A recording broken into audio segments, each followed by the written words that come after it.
स्वतंत्रता दिवस की पूर्व रात्रि यानी 14 अगस्त की मध्य रात्रि को पूर्णिया शहर के झंडा चौक पर आज़ादी के जश्न में तिरंगा फहराया जाता है। यह वर्ष 1947 से ही चली आ रही है।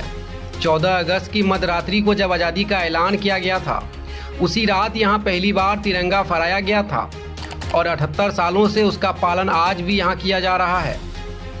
देश में बाघा बॉर्डर पर भी 14 अगस्त की मध्य रात्रि को तिरंगा झंडा फहराया जाता है। मध्य रात्रि को झंडा चौक पर तिरंगा फहराने की प्रथा अंग्रेजों के बंधन से मुक्त होने की घोषणा की खुशी में शुरू हुई थी। स्वतंत्रता सेनानियों के परिजन के अनुसार 14 अगस्त को भारत को आज़ाद करने के लिए वार्ता अंतिम दौर में थी।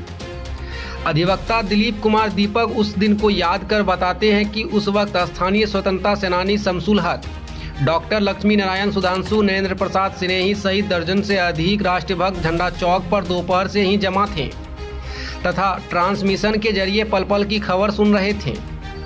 उसी दौरान रात्रि में 12:01 पर स्वतंत्र भारत की घोषणा हुई थी, जिसे रेडियो पर प्रसारित किया गया था। भारत के आज़ाद होने का संदेश सुनते ही सभी सेनानी खुशी से झूम उठे तथा भारत माता की जय घोष करने लगे। उसी वक्त सभी स्वतंत्रता सेनानियों ने झंडा चौक पर तिरंगा फहराकर आज़ादी का जश्न मनाया था, जिसके बाद से हर 14 अगस्त की रात्रि को वहां तिरंगा फहराने का निर्वहन होता आ रहा है। उस वक्त स्वतंत्रता सेनानी शमसुल हक ने अहम योगदान दिया था। वक्त के सेनानियों में सबसे अधिक दिन तक शमसुल हक जीवित रहे। हर 14 अगस्त की रात्रि को झंडा चौक पर तिरंगा लहराने की अगुवाई वे स्वयं करते रहे। 20 वर्ष पूर्व उनकी मौत हो गई, लेकिन आज स्वतंत्रता सेनानी रामेश्वर सिंह के पुत्र विपुल सिंह इस रस्म को कायम किए हुए हैं। वहीं समाजसेवी अनिल चौधरी बताते हैं कि 14 अगस्त की रात्रि हजारों की संख्या में लोग झंडोत्तोलन के लिए जुटते हैं। उन्होंने कई बार इस समारोह को राजकीय दर्जा देने की मांग की थी। स्थानीय सदर विधायक ने भी सदन में यह मामला उठाया, मगर सरकार ने इसे राजकीय दर्जा नहीं दिया है। स्थानीय लोग अपने स्तर से ही इस समारोह को मनाते हैं। 14 अगस्त की मध्यरात्रि जो है झंडा फहराया जाता है, क्या है? 14 अगस्त जो दिन था वो हम लोगों के उन लोगों के लिए मैंने एक ऐसा काल था कि आज़ादी मिलेगी। सब यहाँ बैठे हुए थे। रात 12:01 में जैसे लॉर्ड माउंटबेटन ने घोषणा किया कि भारत एक स्वतंत्र गणराज्य है, उसी वक्त श्री रामेश्वर प्रसाद सिंह अधिवक्ता झंडा तोलन किए और वही उसी परंपरा को हम लोग निर्वहन करते आ रहे हैं 45 से। अभी जो आप लोग जो है, हाँ, विपुल कुमार सिंह जी। पूर्णिया में 14 अगस्त के मध्य रात्रि 12:01 में झंडा फहराने का सिलसिला उसी दिन से जारी हुआ है जिस दिन अपना यह देश आज़ाद हुआ था। कुछ लोग भट्ठा झंडा चौक पर बैठ कर के ताश, शतरंज इत्यादि खेल रहे थे। वैसे ही समय में वहाँ पर एक मानिक दा थे, उनका रेडियो का दुकान था। उस रेडियो से यह आवाज़ आई कि अंग्रेज़ों ने इस देश को मुक्त कर दिया, आज़ाद कर दिया और चले गए। यह संवाद सुनते के साथ वहाँ जितने लोग थे, प्रायः सभी स्वतंत्रता सेनानी ही थे। सबों ने मिलकर के शमसुल हक नामक एक व्यक्ति था, उसका कपड़ा का दुकान था, उसके कपड़े के दुकान से झंडा लिया और आनन फानन में वहाँ झंडा फहरा दिया।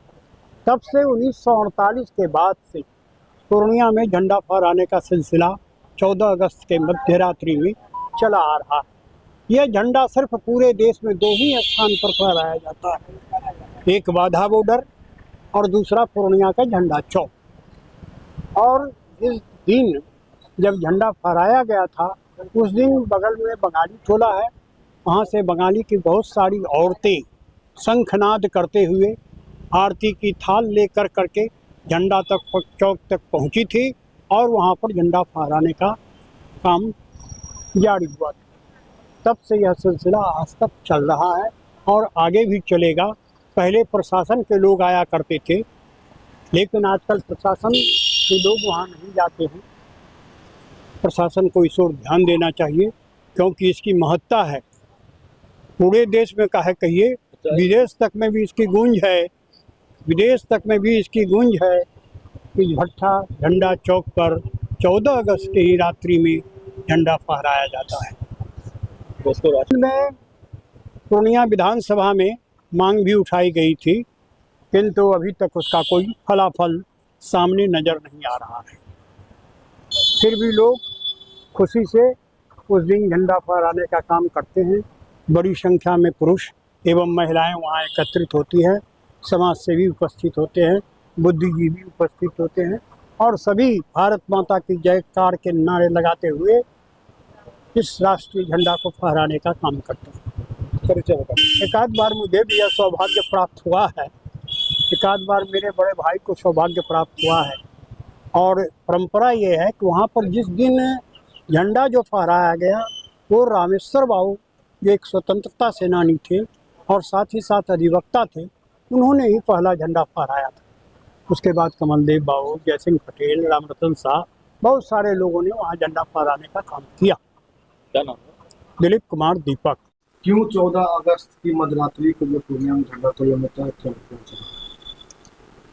15 अगस्त के रात्रि 12:01 पर हम पूर्णियावासी झंडा चौक पर एकत्रित होते हैं और एकत्रित होकर के प्रथम बार वहाँ पर हम लोग के जो पूर्वज थे वहाँ राष्ट्रीय ध्वज फहराए थे। वही परंपरा बनी आ रही है और हम लोग 15 अगस्त के रात्रि 12:01 पर राष्ट्र ध्वज फहराते हैं। और हम आपको यही बताना चाहते हैं कि हमको स्वतंत्रता कोई खैरात में नहीं मिला है, हमारे पूर्वजों ने कुर्बानियाँ दी है और तब जाकर के हमारा राष्ट्र स्वतंत्र हुआ और हम लोग उसी की याद में हर 15 अगस्त और 26 जनवरी को राष्ट्रीय ध्वज फहराते हैं। इतिहास क्या है? यानी कि जब देश आज़ाद हुआ और रेडियो के माध्यम से यह प्रसारित हुआ कि अब हमारा देश स्वतंत्र हो गया है, तो वहाँ के जो लोग, स्थानीय लोग थे, जो ऊर्जा उनमें थी, राष्ट्र के प्रति समर्पित रहने वाले व्यक्ति अपने अपने घर से निकलकर झंडा चौक पर एकत्रित हुए और वहाँ पर राष्ट्रीय ध्वज उन्होंने फहराया। और पहली बार पूरे देश में पहली बार झंडा चौक पे, पूर्णिया के झंडा चौक पर रामेश्वर प्रसाद सिंह जी अपने वहाँ पर झंडा फहराया और वही परंपरा आज तक बनी हुई है। उनके पौत्र वहाँ पर अभी फहराते हैं और पूर्णिया के हर घर से लोग वहाँ पर एकत्रित होते हैं। मैं कई बार यहाँ के जनप्रतिनिधियों से भी बात किया कि ये राज्य का दर्जा दिया जाए इसे, और सरकारी व्यवस्था तो कुछ नहीं होती है, लोगों का जो वहाँ के मुख्य लोग हैं वो लोग अपने से ये व्यवस्था करते हैं, कहीं कोई सरकारी व्यवस्था नहीं होती है। और जैसे होता है बड़े उत्साह के साथ लाखों की संख्या में लोग रहते हैं और मैं आह्वान करता हूँ सभी युवाओं से, माताओं से, महिलाओं से कि 14 अगस्त के रात्रि 12:01 में जरूर अपने भट्टा बाजार अवस्थित झंडा चौक पर उपस्थित हों और राष्ट्र को सलामी दें। मैं अनिल चौधरी, समाज सेवी।